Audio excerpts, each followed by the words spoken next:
sehingga sama-sama kita dapat berhadir di SMA Negeri 1 Bendahara ini. Kemudian daripada itu, mari kita memperbanyak selawat beriring salam pada junjungan kita Nabi besar Muhammad sallallahu alaihi wasallam beserta keluarga dan para sahabat beliau sekalian. Yang kami hormati Ibu Dokter dan tim dari Puskesmas Bendahara, Ibu Ibu Wirda, Dokter Wirda. Ya. Jadi yang dimaksud dengan kekerasan seksual itu setiap bentuk perilaku yang memiliki muatan seksual yang dilakukan kepada seseorang atau sejumlah orang. Jadi bentuk dari kekerasan seksual itu tidak disukai dan tidak diharapkan oleh orang yang menjadi sasarannya. Akibat negatif, kalau misalnya seseorang mengalami kekerasan seksual, akan menimbulkan rasa malu terhadap orang tersebut. Pasti orang tersebut akan merasa malu, merasa minder setiap kali bertemu orang yang melakukan kekerasan kepadanya. Pasti dia malu mengingat kejadian yang sudah dilakukan orang tersebut padanya. Lalu tersinggung, terhina, mudah marah, kehilangan harga diri dan kesucian pastinya. Semua bentuk perlakuan yang merendahkan martabat anak akan menyebabkan trauma yang berkepanjangan. Jadi sebenarnya kalau saat ini yang saya lihat, anak-anak remaja itu memang banyak mengalami namanya mental health. Kesehatan mental itu pada pasien-pasien yang datang di puskesmas itu dengan anak yang keluhannya itu mungkin datang kepada tenaga kesehatan itu dengan yang pertama itu tidak mau makan, orang-orang yang terdekat dan orang-orang yang dipercaya sama si anak tersebut. Lalu bentuk perlakuan itu biasanya kalau kekerasan seksual itu berupa paksaan, bisa digerayangi, diperkosa, dicabuli, digauli, dan itu terjadi di lingkungan keluarga dan masyarakat. Nggak menutup kemungkinan di keluarga pun si anak bisa mengalami kekerasan seksual. Nantinya akan terbawa ke sekolah dan akan mempengaruhi wilayah di sekolah juga, mungkin ke teman-temannya. Next, anak tersebut tidak memiliki kekuatan untuk melawan, karena anak merupakan sosok yang lemah dan memiliki ketergantungan yang tinggi pada orang dewasa. Jadi kebanyakan anak-anak yang mengalami kekerasan seksual seperti itu tidak mau memberitahu pada orang dewasa. Mungkin di awal dia merasa oh ya sudah, ini terjadi hanya sekali pada saya, tetapi nggak menutup kemungkinan itu akan terjadi berulang-ulang kali, sehingga ujung-ujungnya nanti memang seringnya anak itu akan bersikap jujur. Tapi kalau kita bilang takutnya anak yang sudah terlambat memberitahukan kepada kita itu bahwa dia mengalami kekerasan seksual sudah mengalami depresi duluan, sudah mengalami beberapa sindrom yang membuat dia depresi. Tuh. Next. Unsur pelecehan seksual itu pada umumnya pelakunya itu laki-laki dan korbannya itu perempuan. Wujudnya bisa berupa fisik dan non-fisik dan tidak ada kesukarelaan. Jadi memang yang sering mengalami kekerasan seksual itu mungkin anak-anak perempuan, tapi nggak menutup kemungkinan juga anak laki-laki dapat menerima perlakuan kekerasan seksual, karena kan yang kita tahu bahwasanya sekarang itu sudah ada namanya homoseksual, hubungan sesama jenis itu sudah banyak dilakukan di Indonesia. Jadi banyak udah penyuka sesama jenis gitu. Jadi nggak menutup kemungkinan ada orang dewasa laki-laki yang akan bisa melakukan kekerasan seksual itu terhadap anak laki-laki juga gitu. Terhadap anak, mungkin anak itu kan seseorang yang belum berusia 18 tahun itu masih disebut anak-anak. Jadi setiap anak yang berusia di bawah 18 tahun, walaupun dia masih di dalam kandungan, itu masih kita kategorikan di dalam anak. Dan di pasal 1 UU nomor 35 tahun 2014 tentang perubahan atas UU nomor 23 tahun 2002 tentang perlindungan anak. Jadi apapun yang terjadi di bawah anak 18 tahun berarti itu masih menjadi pertanggungjawaban kita karena orang tua, karena dia masih tergolong anak-anak. fakta dan data kekerasan terhadap anak, bisa kita lihat kasus kejahatan seksual anak dari tahun 2011 sampai 2016 itu anak yang berhadapan dengan hukum pemerkosaan, pencabulan, sodomi dan lain-lain. Jumlah kasus kesehatan seksualnya itu tertinggi pada tahun 2014, sedangkan jumlah korban selalu lebih besar daripada jumlah pelakunya. Jadi satu pelaku biasanya akan melakukan pelecehan seksual tersebut, kekerasan seksual tersebut itu pada beberapa orang, nggak hanya satu, itu udah pasti. Apalagi jika pelakunya itu orang dewasa. Beda kekerasan seksual itu jika satu usia ya, maksudnya entah cuma beda 1 tahun atau 2 tahun. Biasanya orang-orang dewasa itu akan lebih mendominasi, dan biasanya juga kenapa dia akan lebih banyak mengajak korbannya, karena dia korban-korban tersebut takut karena dia orang yang lebih dewasa. Jadi si korban ini juga nggak tahu dia harus cerita sama siapa mungkin di awal, dia harus bagaimana karena takut mendapat ancaman dari orang dewasa tersebut. Di sini media pornografi yang dilihat anak dan remaja. Nah, ini juga susah ya kita bilang ya. Kalau di tahun 2008 Januari Desember itu masih anak-anak itu kita bilang pakai komik. Di komik itu banyak mungkin karikatur gambar yang mengajarkan gambar-gambar yang mengarah ke arah pornografi atau seksual. Lalu pada periode di 2015 itu ditemukan banyak anak-anak itu udah mulai menonton film, DVD, mereka sudah mulai meninggalkan buku-buku. Apalagi di tahun ini, di tahun 2020 sampai 2023, anak-anak itu mendominasi pasti sudah punya handphone semua. Jadi yaitu kekerasan seksual itu sebenarnya bukan saja dari si orang dewasa atau ke anak. Bisa jadi si anak ini belajar, dia melihat handphone, melihat film, YouTube atau apa, karena kan sekarang banyak sekali ya konten-konten yang nggak bermutu, dan itu memang agak susah terkontrol kita sebagai guru ataupun orang tua untuk mengontrol anak tersebut, karena kita nggak 24 jam mendampingi anak kita, nggak 24 jam juga kita melihat apa yang ditonton sama dia gitu. Jadi ya itu dia, anak itu karena menonton situs tersebut, jadi mereka belajar sendiri. Setelah mereka belajar, mereka mencoba. Mungkin awalnya mereka mencoba sesama mungkin pacar ya, sesama pacar. Dah. Terus nggak menutup kemungkinan mungkin anak tersebut merasa apa ya kalau kita bilang ya, merasa senang atau apa. Bisa jadi dia mencoba lagi ke orang dewasa gitu. Jadi sebenarnya kalau misalnya memang udah suka sama suka, kita, tapi kalau pada anak itu tetap kalau misal ketahuan itu tetap dikatakan kekerasan seksual. Mau dia suka sama suka, pada saat kita dipidana itu kita tetap dibilang melakukan kekerasan seksual. Mau anaknya juga mau gitu kan. Alasan anak melihat pornografi itu bisa terpengaruh teman, takut dibilang gak gaul, bisa rasa penasaran, iseng, atau gak sengaja. Banyak katanya gak sengaja. Next. Lokasinya itu ya paling sering pasti di rumah sendiri ya. Apalagi anak itu sendiri, mereka itu mendengarkan cerita dari si anak. Mereka seperti membentuk suatu permainan itu nanti yang akan mengorek isi hati si anak gitu. Jadi kalau bisa mungkin di sekolah umum seperti ini guru-gurunya sudah mulai melakukan sistem itu, sekolah ramah anak. Jadi mungkin agak susah mungkin ya, cuman mungkin kita bisa mulai menggali, bertukar pikiran sama si anak.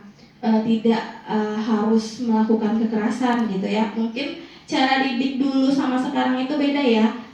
Orang tua zaman sekarang mungkin anaknya dijewer dikit aja udah marah, ya kan? Kalau saya dulu masih di zaman sekolah saya, ada teman-teman saya pun pernah disuruh strike, nggak pernah, malah saya kena merasa mama saya gitu kan. Kalau saat ini mungkin agak sulitnya seperti itu gitu. Jadi karena pola atur orang tua pun sekarang ke anak itu udah mulai berbeda. Namanya zaman udah berkembang ya, mau nggak mau kita mungkin sebagai tenaga kesehatan dan tenaga guru ya kan, tenaga pendidikan, ya kita harus mengikuti, mau nggak mau kita harus mengikuti perkembangan itu gitu.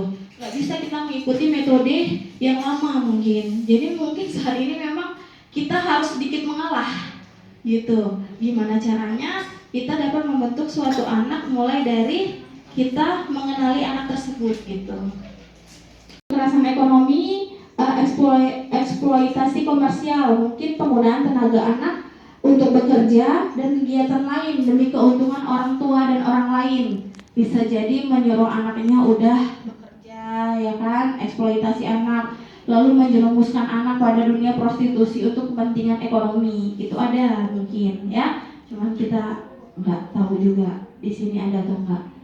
Tindak pengabaian dan penelantaran adalah suatu ketidakpedulian orang tua atau orang yang bertanggung jawab atas anak pada kebutuhan mereka, seperti pengabaian kesehatan anak, pengabaian dan penelantaran pada pendidikan anak.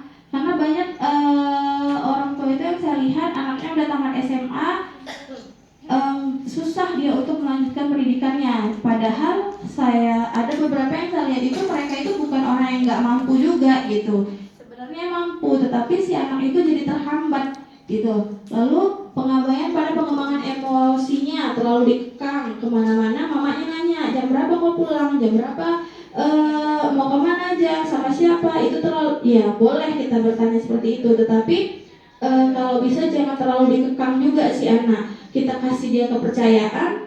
Kalau yang saya lihat kita terbuka sama dia jadi terbuka sama kita kasih dia kepercayaan, dia jadi juga mau cerita sama kita.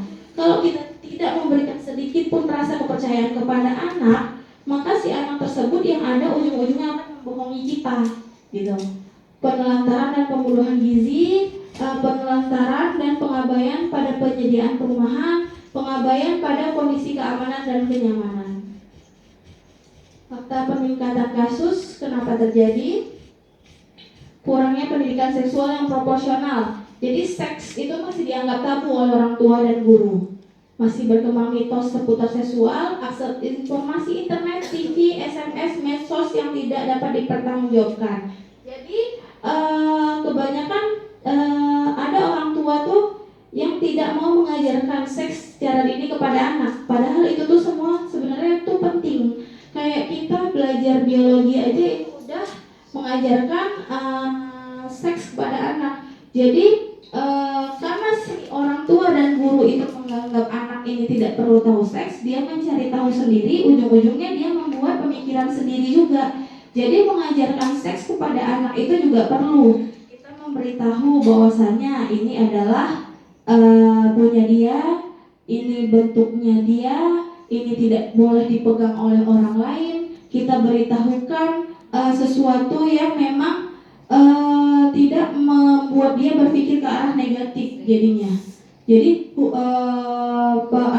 pendidikan seks itu harus diberlakukan kepada anak juga. Tidak perlu kita menutupi kehidupan seks pada si anak. Maksudnya itu dalam arti kata ya, dalam tanda kutip ya ibu-ibu, bapak ya. Maksudnya apa yang harus kita jelaskan yang masih di dalam batas wajar gitu.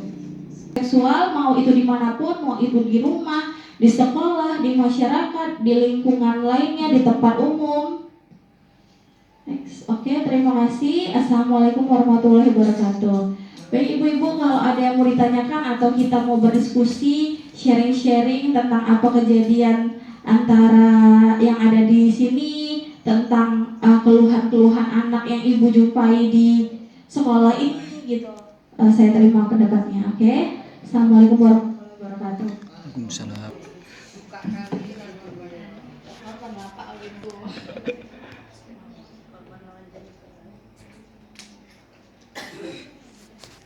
Bu, ya. Assalamualaikum warahmatullahi wabarakatuh. Waalaikumsalam warahmatullahi wabarakatuh. Nama saya Salbia. Saya mau tanya Bu tentang ada satu siswi ya, tapi bukan di sekolah kita ini, tapi saya kenal betul dan kenal baik. dengan siswi tersebut. Eh, Siswi itu saat ini sedang mengalami depresi. Eh, Bahasa yang sering dia bilang itu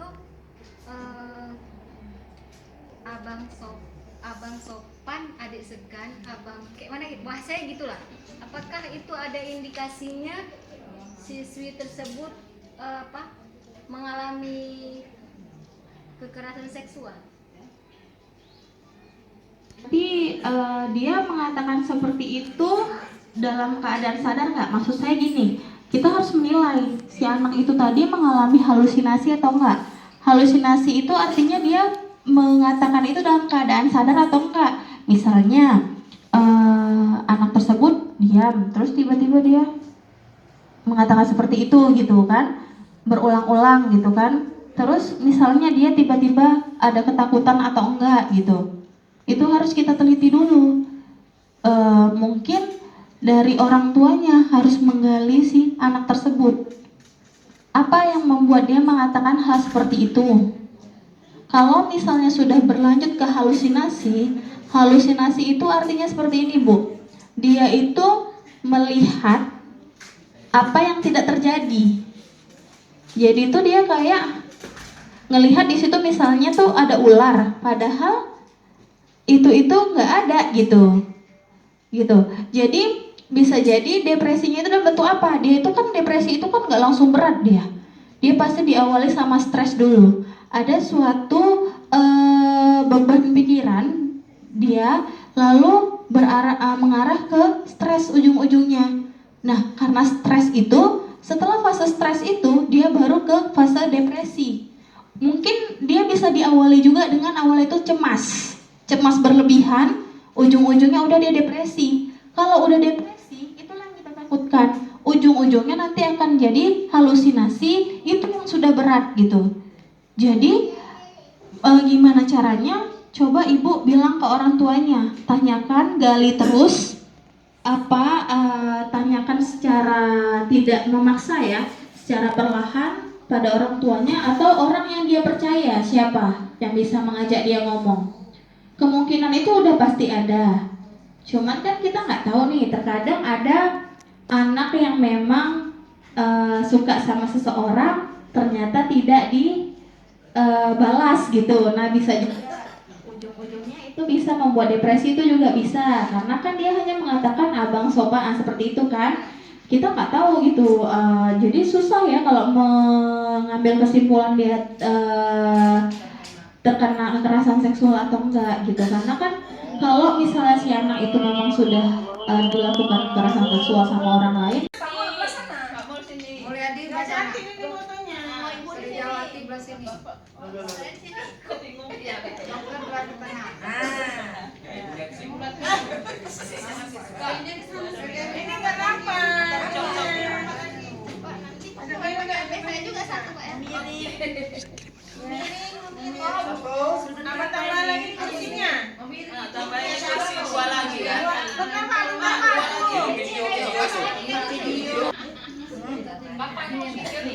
Itu video. Bisa Bapak pasti nggak ada filter itu Pak. Bapak. Kamera saya foto. Oh Pak, udah lah Pak.